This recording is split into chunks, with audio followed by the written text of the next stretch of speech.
Yesterday is Rich in Fremont, who was front and damn center at Fremont Bank at Summit 4, and largely it's because apparently he lives like 2 blocks away, and he didn't even need parking. He just walked. Hi, Rich. What are you doing?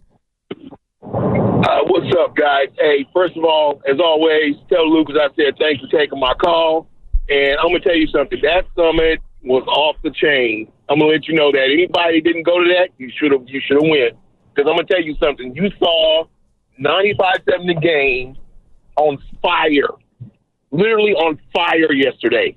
Guru went on a rant, and one of the guys turns and looks and said, man, I thought that guy was going to have a heart attack.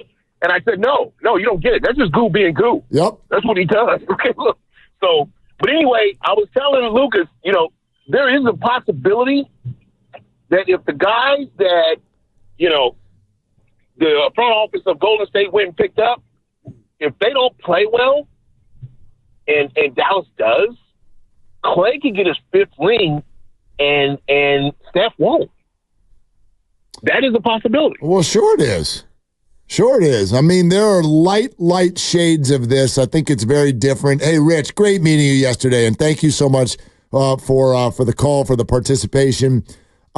This is so different because Steph and Klay were never at odds. They were never feuding with one another. But this has this tiny little tinge of the Kobe Shaq thing where they split and it became a race and like Shaq got the 4th. Yeah. And then Kobe was like, hold on, watch this. And then he got his 4th and then he got his 5th or whatever and caught up.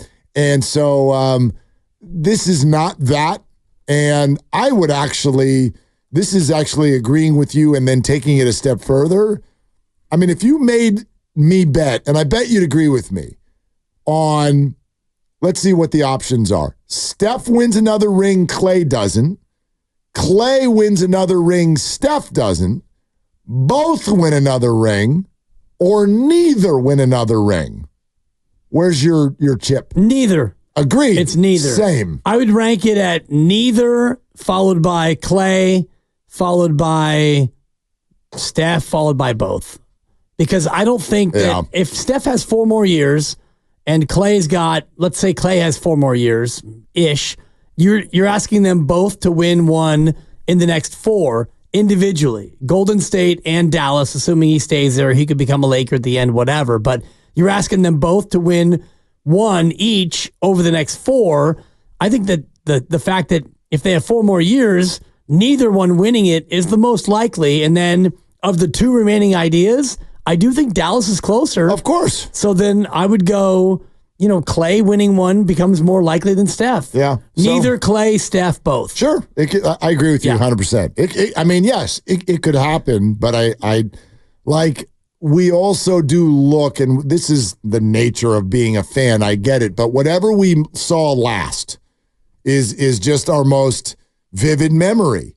And so we've got this idea that Dallas is just like right there. And I don't know that I would argue that they're not right there, but they were the 5 seed. Yeah. They were not supposed to be there. I do not consider Dallas to be the Western Conference favorite next year just because they were in the finals this year, even though I think they got better.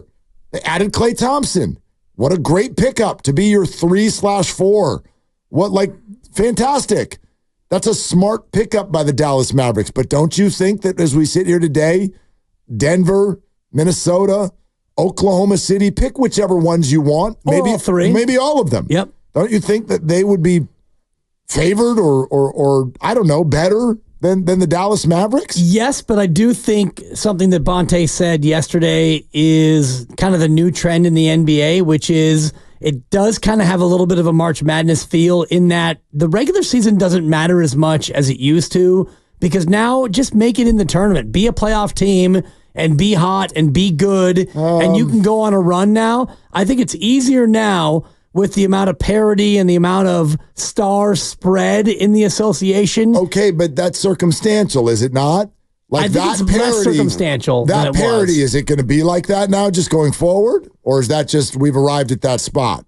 Because in the Eastern Conference, there ain't crap for parity. Right, but I do think in the West, and yes. you look at you could look at every team 1 through 15, and you could make it, maybe 1 through 12. You could make a case for that team with that star and a couple supporting players being good enough to get in a spot, get hot, go on a run, because that's what Dallas did. I mean, they weren't dominant in the regular year. And think about the year before when the Warriors won it. Phoenix won 64 games, and then they were crap in April. Totally. I've never, that I can remember at least, seen a playoff where at any given moment, 3 or 4 different teams, people had decided we're going to win the Western Conference.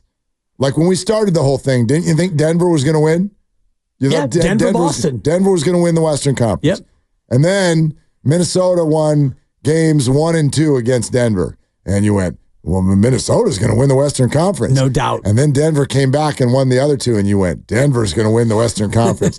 And then Minnesota goes into Denver, and in the second half, torches them, and you went, oh, Minnesota is going to win the Western Conference. Ant-Man. And then Minnesota got to Dallas, and all of a sudden you're like, I think Dallas is going to win the Western Conference. And Dallas did win the Western Conference. And then they got to the finals, and everyone went, you know what? It didn't matter who won the Western Conference. Nobody was going to be Boston. It was always Boston, yeah. So that's a little bit of a rare trip through the NBA playoffs. It is. And if you look at the history of the NBA champion, 95% of them have been the 1 or the 2 seed. So as a 5 seed, it's very, very rare, almost unheard of that you win the NBA title. Houston is a 6 seed.